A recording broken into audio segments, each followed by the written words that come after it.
जी, अस्सलाम वालेकुम। Welcome in XM YouTube channel. आपका बहुत बहुत वार्म वेलकम है एक्सएम के यूट्यूब पर। आज का हमारा टॉपिक है इंगल्फिंग कैंडल पैटर्न्स के ऊपर। इंगल्फिंग के ऊपर हमने एक वीडियो पहले भी बनाई थी, लेकिन आज की इस वीडियो के अंदर बहुत स्पेशल चीज़ हमने ऐड की है, दैट इज़ कॉल्ड वॉल्यूम। यानी कि चार्ट के ऊपर आपको बहुत सी इंगल्फिंग्स जो है फ्रिक्वेंटली नज़र आ रही होती हैं। अगर आप उन इंगल्फिंग्स के अंदर वॉल्यूम भी ऐड कर लो तो फेल होने वाली इंगल्फिंग्स जो होती हैं, मतलब बहुत सी इंगल्फिंग आप देखते हो चार्ट पे जो फेल भी हो रही होती हैं, तो अगर आप उन इंगल्फिंग्स को देखोगे जिनमें वॉल्यूम ऐड किया होगा तो आप बहुत सी फेल सिग्नल्स या फॉल्स सिग्नल से आप जो है बच सकते हो। तो स्टार्ट करते हैं आज का टॉपिक इंगल्फिंग कैंडल पैटर्न के ऊपर। तो आपके सामने ये पिक्चर है जिसके अंदर हम सबसे पहले ये देखेंगे कि इंगल्फिंग पैटर्न जो है कहते किसे हैं। इंगल्फिंग के अंदर हम देखते हैं कि पहली कैंडल जो है, इससे पहले मैं आपको ये बता दूं कि इंगल्फिंग पैटर्न जो है ना बुलिश भी हो सकता है और बियरिश भी हो सकता है। ठीक है, तो अगर बुलिश इंगल्फिंग पैटर्न होगा तो इसका ये मतलब है कि पहली जो कैंडल होगी इस पैटर्न की वो बियरिश होगी और दूसरी कैंडल जो है वो बुलिश होगी। जो पहली कैंडल का साइज होगा वो नैरो स्प्रेड होगा या नैरो साइज की, छोटे साइज की। चार्ट के ऊपर जब आप एवरेज कैंडल्स को देखेंगे ना, लेट्स से अगर चार्ट के ऊपर आपको एवरेज कैंडल्स जो है टाइम फ्रेम के लिहाज से 20 पिप की नजर आ रही है, लेट्स से कि इस वन टाइम फ्रेम था और 20 पिप की इंगल्फिंग आपको नजर आ रही है, सॉरी 20 पिप की एवरेज कैंडल्स आपको नजर आ रही है, तो उसके लिहाज से इंगल्फिंग की जो पहली कैंडल होगी उसका साइज छोटा होगा। 10 पिप हो सकता है, वो 12 पिप हो सकता है, कुछ भी, लेकिन ऑन एवरेज छोटा साइज होगा। दूसरी जो कैंडल होगी वो पहली कैंडल को लो भी ब्रेक करेगी, हाई भी ब्रेक करेगी और हाई के ऊपर क्लोज देगी। ठीक है, ये स्पेशलिटी है। बहुत से लोग इसको भी इंगल्फिंग कहते हैं कि सिर्फ और सिर्फ बॉडी इंगल्फ हो रही हो ना, यानी कि अगली कैंडल पिछली कैंडल के लो को ब्रेक ना करे, सिर्फ बॉडी को ब्रेक करे और लो के ऊपर से रिवर्स हो जाए, बुलिश हो जाए और अपना क्लोज पिछली कैंडल के हाई के ऊपर दे दे, इसको भी इंगल्फिंग कहते हैं। इसके ऊपर भी मैं एक वीडियो बनाऊंगा। इसके अंदर हम लो वॉल्यूम देखते हैं।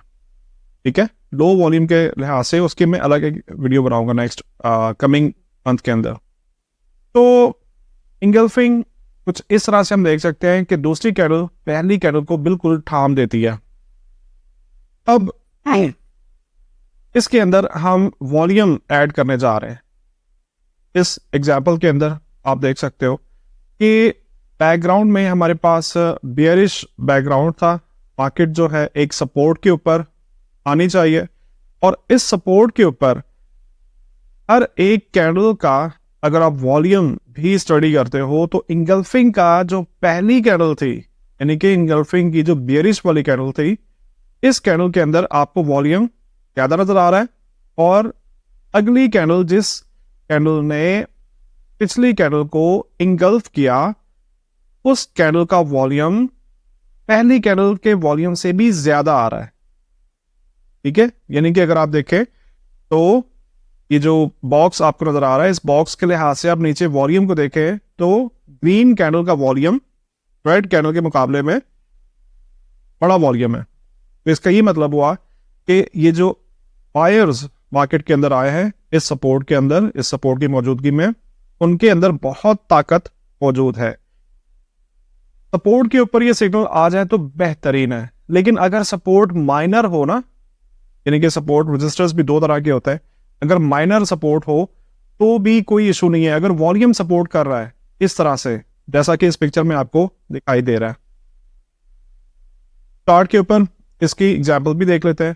तो हम यहाँ पे कुछ 3 इंगल्फिंग्स को देख रहे हैं। गोल्ड H1 टाइम फ्रेम का ये चार्ट है। तो यहाँ पे हम देख रहे हैं पहला रेड एरो, जिसके अंदर हमने देखा कि इंगल्फिंग कैंडल ने जो पिछली कैंडल थी इसका हाई ब्रेक नहीं किया।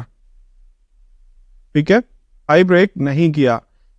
इसको मैं इंगल्फिंग मानता हूं, लेकिन आइडियल इंगल्फिंग नहीं मानता। लेकिन यहां पे हम क्या देख रहे हैं कि वॉल्यूम सपोर्ट कर रहा है।